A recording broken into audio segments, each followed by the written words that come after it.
નમસ્કાર દર્શક મિત્રો, હું છું બાબા સૈદ. વિજાપુરની ખબરમાં આપનું સ્વાગત છે. વિજાપુર રેલવે સ્ટેશન પર આરપીએફ કોન્સ્ટેબલ પર 2 અજાણ્યા યુવાનો દ્વારા હુમલો કરવામાં આવ્યો.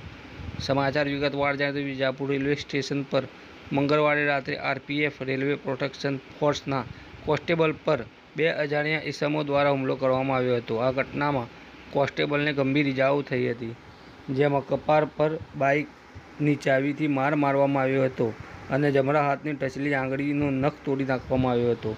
આરપીએફ કોન્સ્ટેબલ જયપાલસિંહ હીરાલાલ ઉંમર વર્ષ 33 રહે કલોલ, તાલુકો કલોલ, જિલ્લો Gandhinagar, RPF barrack room number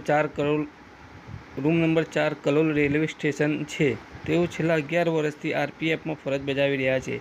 ઘટના તારીખ 3 માર્ચ 2026ના રોજ રાત્રે આશરે 11:15 વાગ્યાના સુમારે વિજાપુર રેલવે સ્ટેશનના પ્લેટફોર્મ પર બની હતી. ફરિયાદ મુજબ જયપાલસિંહ ફરજ પર હાજર હતા. તે દરમિયાન 2 અજાણ્યા યુવાનો પ્લેટફોર્મ પર આવ્યા હતા અને એક યુવાનના હાથમાં પ્લાસ્ટિકની થેલી હતી. તે થેલી વિશે પૂછપરછ કરતા યુવાન ઉશ્કેરાઈ ગયો હતો અને તેને બાઇકની ચાવીથી કોન્સ્ટેબલના કપાળ પર માર માર્યો હતો, જેથી લોહી વહેવા લાગ્યો હતો. કોન્સ્ટેબલે તેને પકડવાનો પ્રયાસ કર્યો હતો તો બંને યુવાનોએ ગળદાપાટુનો માર મારીને હુમલો કર્યો હતો અને જમણા હાથની ટચલી આંગળીનો નખ તોડી નાખ્યો હતો. આ દરમિયાન બંને આરોપીઓએ એકબીજાને મદદ કરી હતી.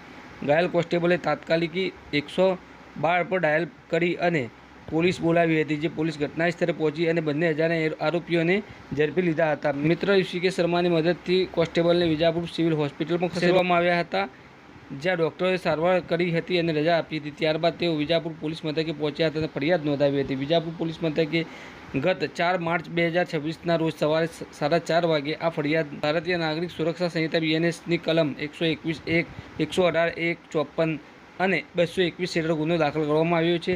તપાસ હેડ કોન્સ્ટેબલ RK પરમાર ચલાવી રહ્યા છે. આ ઘટના રેલવે સ્ટેશન પર સુરક્ષા અને કર્મચારીઓની સલામતી અંગે ચિંતા વ્યક્ત કરી રહી છે. વધુ તપાસ ચાલુ છે.